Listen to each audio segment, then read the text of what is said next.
Hey guys, and welcome back. Back to the locomotive for another review. Decided to redo this review. I didn't like it. William Graham told me it was great, but I decided that no, it wasn't. It was not at top caliber that it could be, and I really liked the locomotive and really wanted I wanted to give it a second chance, and I wanted to catch some things that I didn't catch. So I deleted the video entirely, and I'm uploading this new one. Okay. So we're going to get kicked off right onto the locomotive. Intermountain sd40-2W. Missing a few detail parts and a little things that I messed up personally that I'm not going to count off for Intermountain, and I will tell you exactly what they are so that you do not count those off as an Intermountain mistake, because they are not. Retail price, this is from my hobby store. I paid $191, but the MSRP is $224.95. I know this locomotive is, you can find better deals at, say, trainworld.com and model train stuff, which I would have bought it off of one of those sites because they had an extremely good price at $175, but I could not get that, so I got as close as I could get with ordering it from my hobby store. We're going to go over some details, some sound, and motor and operations. So I'm going to move y'all around to the platform where I can show all of this off.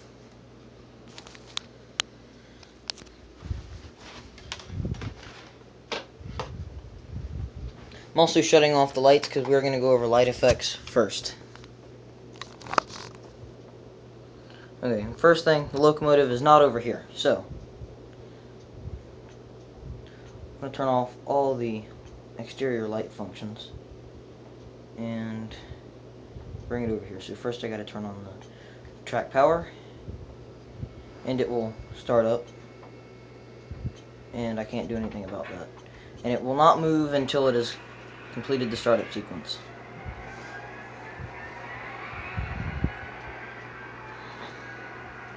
I know I just kind of walked over it starting up, and when we talk about sounds, I will go back to that. I'm going to mute it. And when it mutes, it actually has a shutdown sound to mute.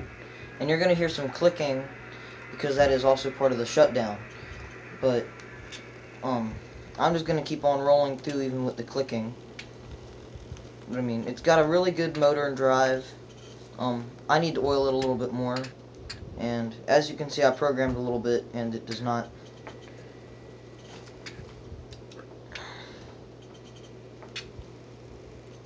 Okay, that's a pretty good viewing distance, I would say. So first, hopefully I can get the lights done with no problem. Okay, I'm going to have to put a little bit of tape over my camera because it's going to try to fight me with the light. I have it set to turn on the front light so that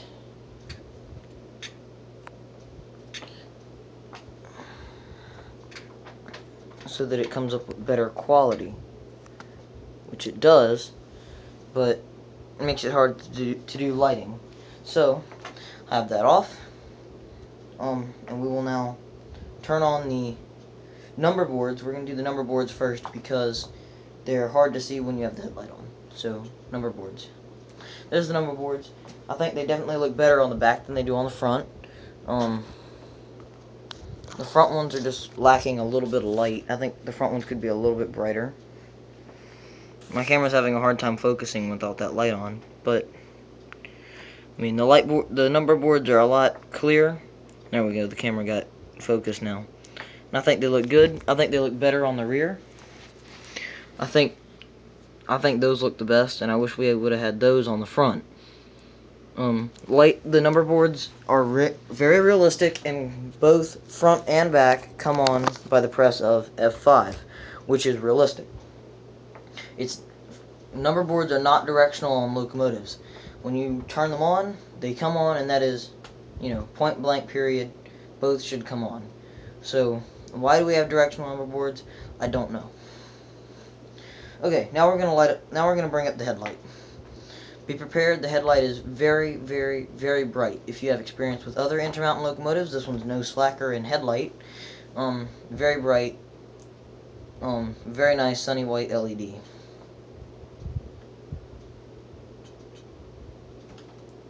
Having some technical, helps to have it in forward. There we go.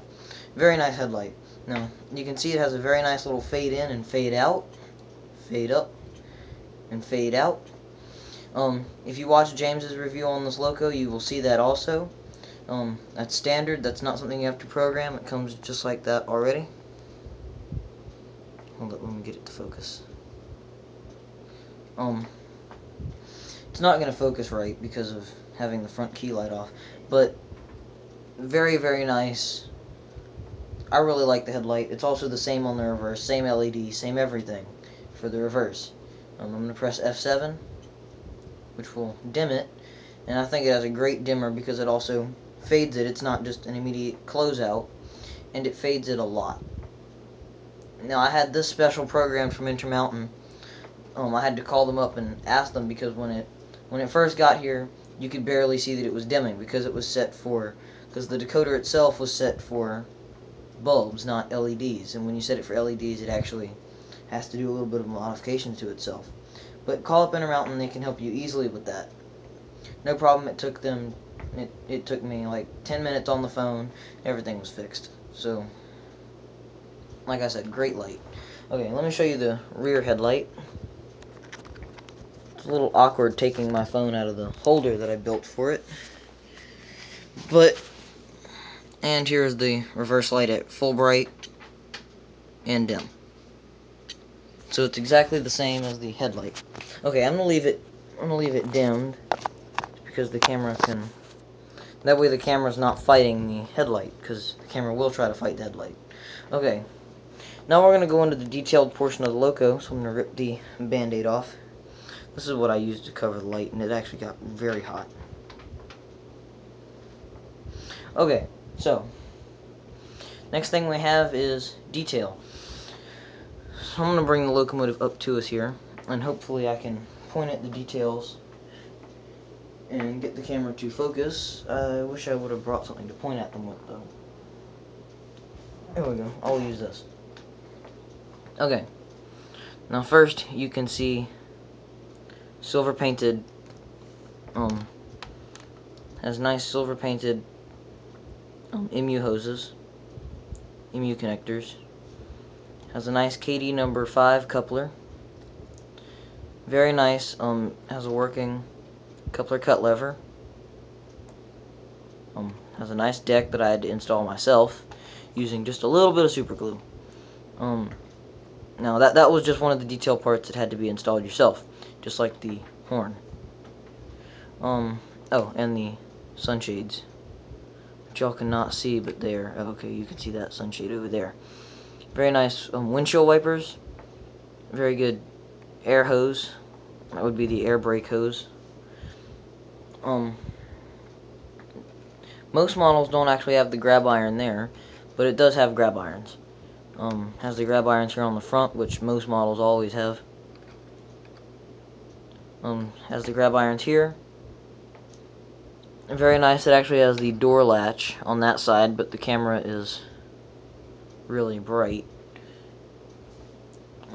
Nice Nathan horn, which is not what I have programmed. It does have the Nathan three-chime horn, which is what comes in the package for the sd40-2 in the BN paint scheme, but I do not like the sound of it, so I chose a different sound, which I cannot remember which one, but I had to choose a different one because it was just hurting my ears and I did not like it.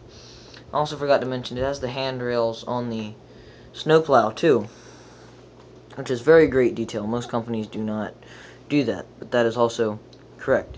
I'm going to take it off the rails to do the side view, which actually I'm going to turn the track power off too, just so I don't short the track out, because there might be a possibility of shorting the track out, because I'm going to have to lay it across both main lines and then move it. So first I'm going to go over the front detail of the loco after I turn the camera.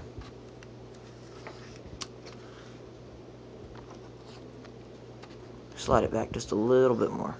There we go. Perfect. Okay. First thing. It has the American flag. I thought that was a good detail. That is factory installed by Intermountain. I did not have to do that like I did with the Kato. Second thing. This is a little bit of a problem for me. You can see the wire. You can see the red power pickup wire. Not a big, horrible, huge problem, but definitely is a problem. Has the sd40-2 logo here and the build plate. Now the camera's just, you know, way not doing its job, but it does not want to focus there, but it has a really good 40-2. There we go. And it has the GM build plate. And now you're getting a lot of reflection off the window. Now you can see the sunshade that I have installed, which is actually doing a terrible job of its actual job because it's not keeping the phone light off of the window. Also have another windshield wiper here on the back, which y'all might not be able to see. I'll have to show it to you there. We also have lift rings, but are also kind of hard to see because it's not focusing up there. I'll get a good shot of the lift rings when I do the roof. Now we're going to pan back this way a little bit and move the locomotive to a different position. Okay, one thing I didn't get to go over is no fuel tank detail whatsoever, other than it has where you put the fuel in and the emergency switches, but they're not colored. They're not red like they should be. That should be red. The emergency shutoff switch should be red. The pump out should be red. It should all be the color red, and it's not. Not impressed at all by that. Now we're gonna move on to the back. We have the water level sight. Very crisp details, very nice, sturdy handrails. Again, you can see the red. You can see the red power pickup wire. Very great attention to detail on the light fixture, which you cannot see again, and very great detail on the lift ring. There we go. Now you can see the lift rings. I'm not going to turn the locomotive on its side for the rear view. I'm going to pick it up and, you know, do a good view. Great little bit just to show you. It's actually an inch because I know my finger here, from the end of my finger to the bone, to the end of that bone, or to that joint is an inch, and from here to there in scale should be an inch.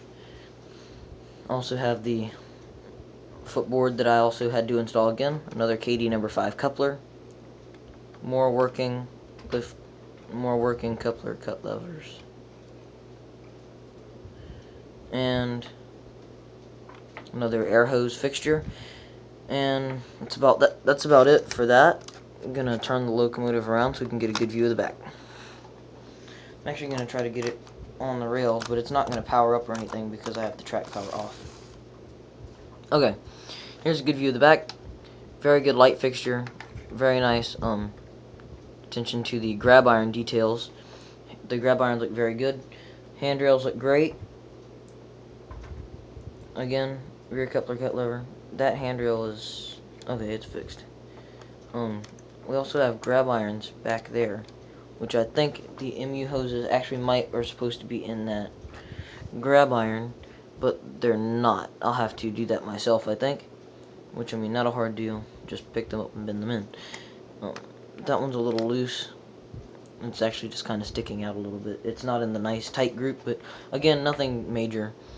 It has a nice chain in the middle. Very nice looks. Very good locomotive. I mean, very crisp detail. It has the circular handrail up here.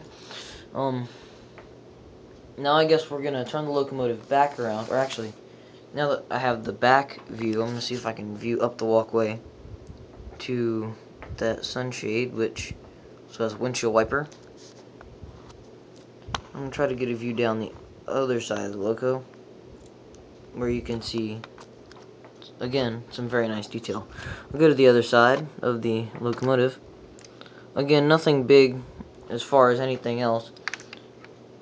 We have the boxes here on the sides, and everything else is exactly the same as the other side as far as the paint.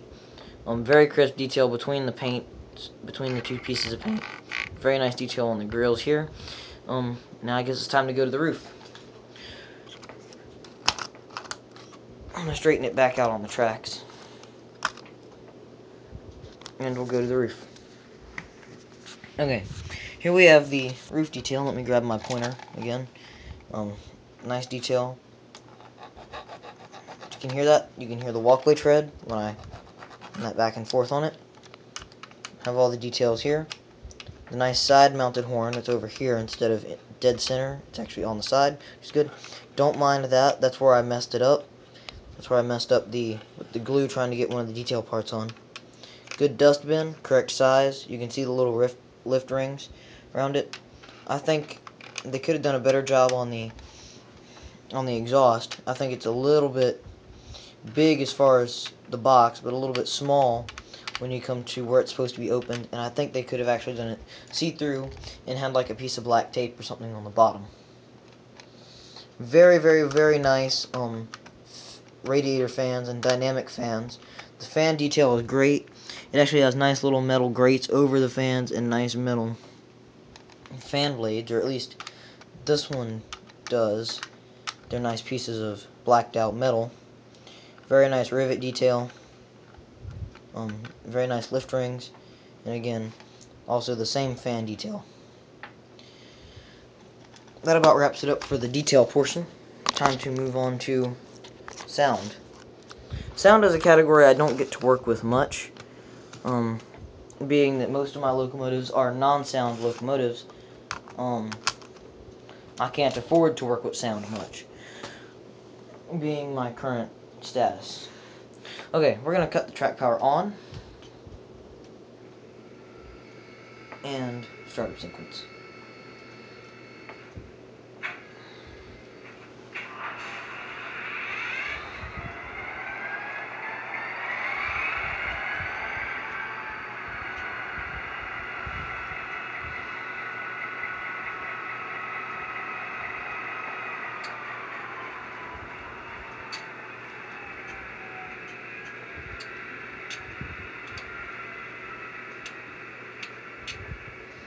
Okay, I think that was my fault. I accidentally had F8 pressed, so actually we're going to...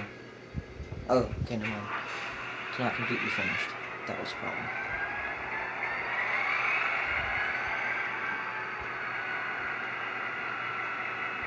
Okay, I didn't want to interrupt it, but we should be up and running now. No more new sounds other than the random effects. I'm going to go ahead and start. We have the bell.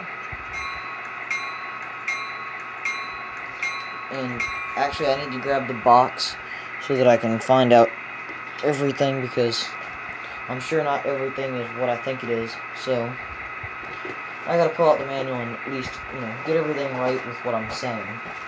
Okay, I'm a little disappointed with the horn because it's very, very, very quiet. I like the horn sound, but this horn is very quiet. Especially when you get the locomotive moving and everything and get all kinds of other sounds going, you can't barely hear it. I like this one because it's bright, but it's not, it's got a nice deep behind it, and it's not pitchy and just, I can't stand pitchy stuff. Okay, we have a ton of horns, but I cannot go through them because of how you have to change CVs. Just for sound CVs, you have to shut the whole system off and turn it back on. Or, not the whole system, but you have to shut the track power down and bring the track power back up. And that just takes way too long.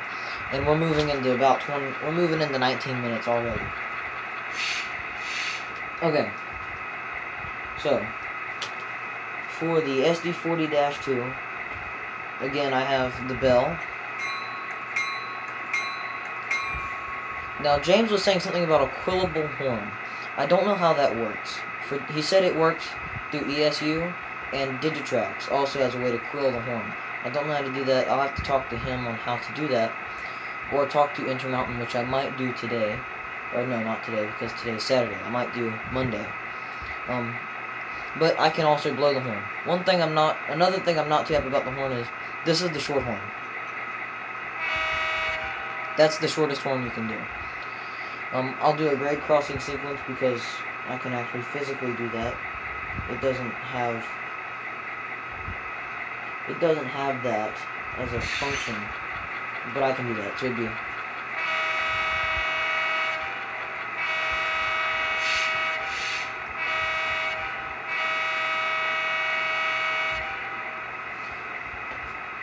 that's what I'm pretty sure is a proper grade crossing sequence.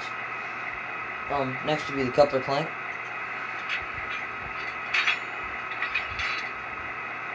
That's a coupler clank. And that was a coupler release. So if you press it once and turn F3 on, it does the clank. And then second is the coupler release. Okay. Next would be the dynamic brake, which is F4.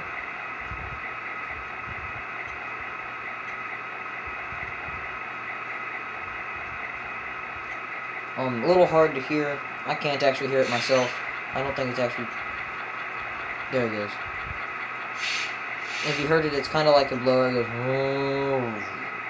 goes... odd sound, really hard to hear, kind of. Like I said, F5 will be the number board lights, which y'all cannot see.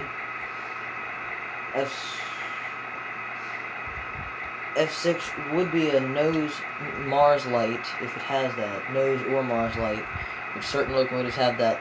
This one does not, because it is BN prototype. BN prototype does not have that. Next, we have the dimmer, which I've already showed you. That's the Rule 17 light. Next would be F8, which is the mute, which actually it says prime mover sound off and on, which it actually does a shutdown sound, which I will show you at the very end. Next we have the notch up, which is F9. So that's just like throttling up. And now I gotta change my thing over to F10 to shut it off. And then it will notch down, hopefully.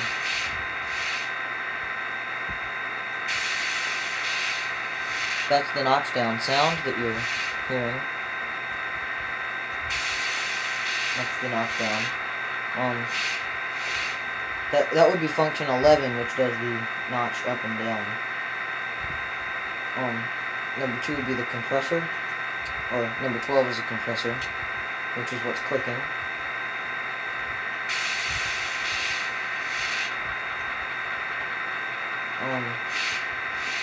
Next thing would be the slow splitter valve, or slow spitter valve.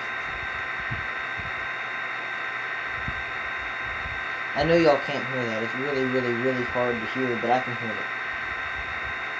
Next is switching mode, which actually...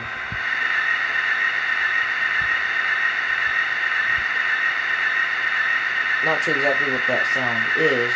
It says switching mode, but I'm not sure exactly why it makes that sound for switching mode. And that is function 14. Next is function 15 with the short air let off. So I'm sure y'all heard that it sounds like me going like the locomotive's kind of fed up with it. Next would be the wait a minute.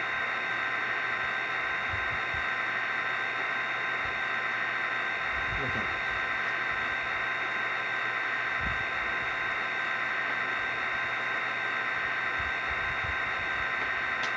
Oh, wait a minute.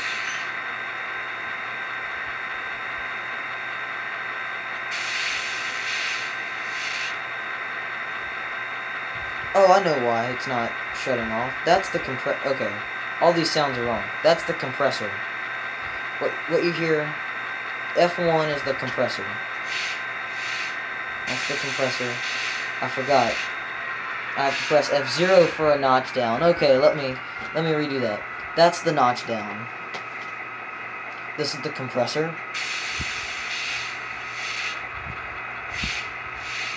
This is the slow spitter valve. Here it goes.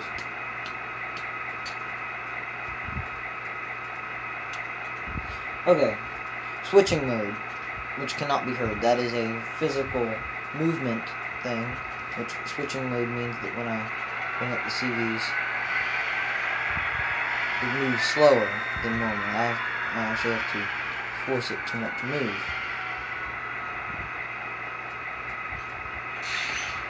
Okay, I'm going to shut switching mode off. F4 would be the sanding valve. That's what that is.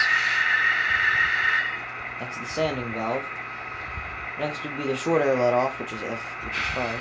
That's the short air let off.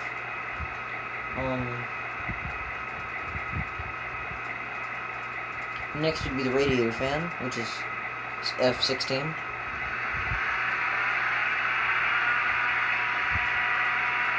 There's the radiator fans.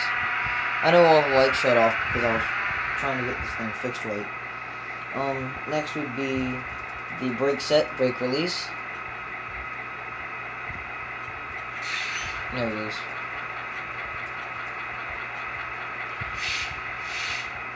Next is the fast spitter valve.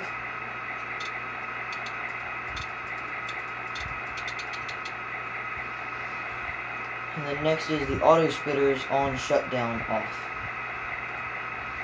I'm not going to turn that on because that sounds like something I'll have to turn off. Okay, now I'm going to go to function 20 plus.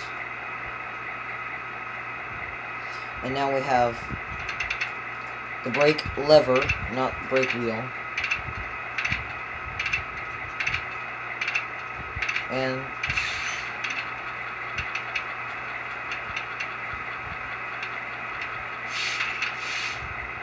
it's the brakes. And that's the brake let off. Okay. That's it for the sound. That's all 21. Oh, wait. I don't know exactly what that is, but that is function 20. Does not say on the paperwork what function 20 is. I have no clue what that is. But 21 I know is the brake lever, and that's all 21 functions. I'm going to get out of this and get F0 back on. Nope, wrong one. Turn the track power off. There we go. So we're going to run through the startup sequence again.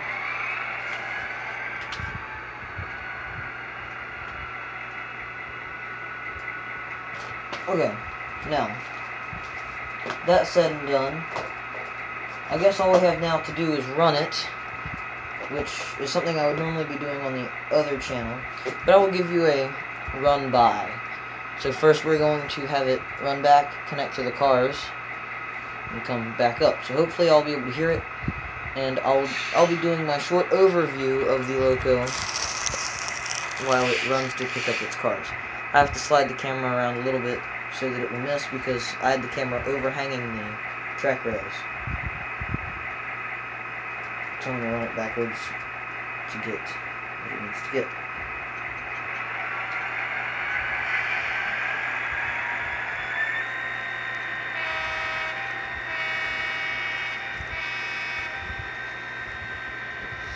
Okay, as it runs back to get its cars, I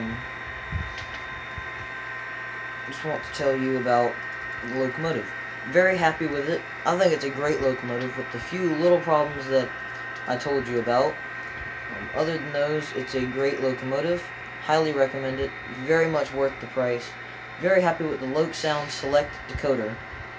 Or not Loc-Sound Select, Loc-Sound V4. And it has a Loc Pilot decoder too. I think the Loc Pilot is running the motor, and of course the Loc-Sound is doing the Loc. Not the Loc, is doing the sound. Very happy with it. The ESU decoders are very nice. This is my first experience with one, but it actually does a great job. Should have turned the bell on.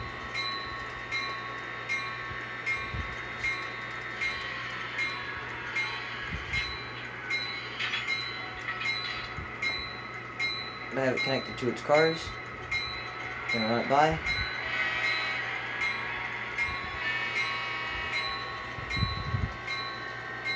I'll be running it by at speed step 20. Very good locomotive. This will be ending the video. Thanks for watching.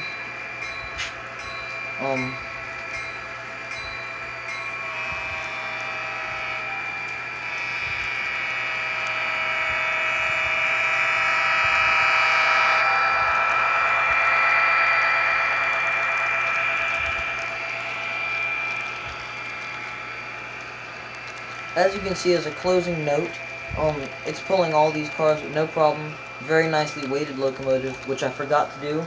Glad I thought of it. So before we wrap this video up, I will be weighing it. So, glad I thought of that.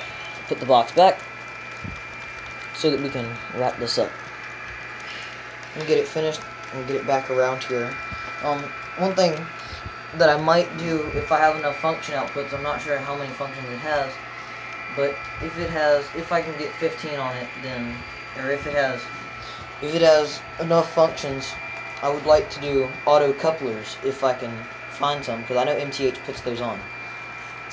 So, I'm going to stop it there. I'm going to pick up the camera after I sit down my throttle. And we're going to walk over and take it off the tracks. Very, very nice locomotive, like I said. And then we'll set it up for the closing out of the video. I have to move some stuff off of my scale and get it turned on. And the scale is on, zeroed out. I'll set the loco on it. Weighing it at a sly 956, which is about what my Kato weighs. So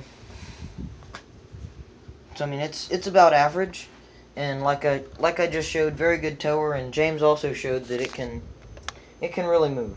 As you might can see, I actually got this scale from IKEA, which my mom actually got it for me, because she went to IKEA and she found this scale and she knew that I needed one to weigh some locos, so she went ahead and got it for me. Now we're gonna suffer through the startup sequence again as I bring it back to the setup so that we can close the video out.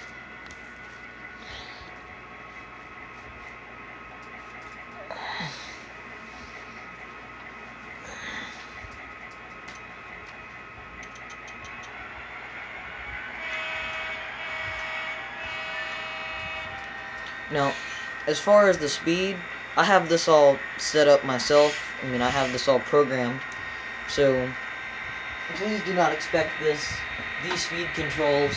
This is something I did myself, but very close. I changed very few CVs for the motor controls, except for CV4. I had to change it a lot.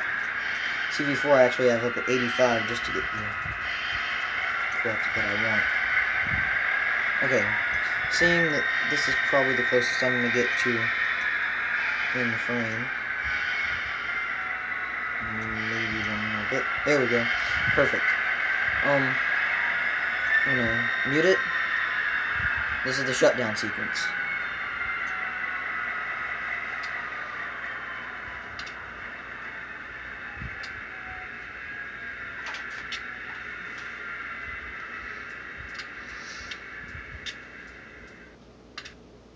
Okay, guys, and that's the shutdown sequence. It's gonna go on clicking forever. I mean, it'll click for a good like 3 minutes, I think. That's the slow spitter valve that y'all are listening to clicking. Sorry about that. The phone's ringing. Apparently, there we go. Good, it's caught. Good. I didn't have to answer it. As a wrap up, great locomotive. I really like it.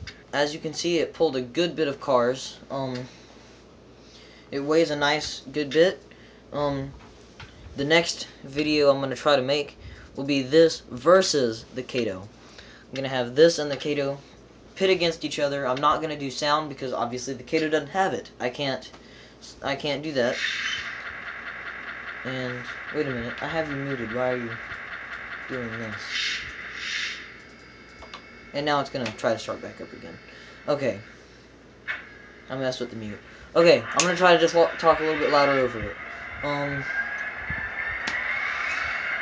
So to wrap up, yes, I'll be doing that versus the Kato. I'll also be doing my Santa Fe SD45 versus the Bachmann SD45. So thanks for watching, guys. I'm out. Sorry this video was so long, but I think this one's 10 times better than the one that I did before. Thank y'all.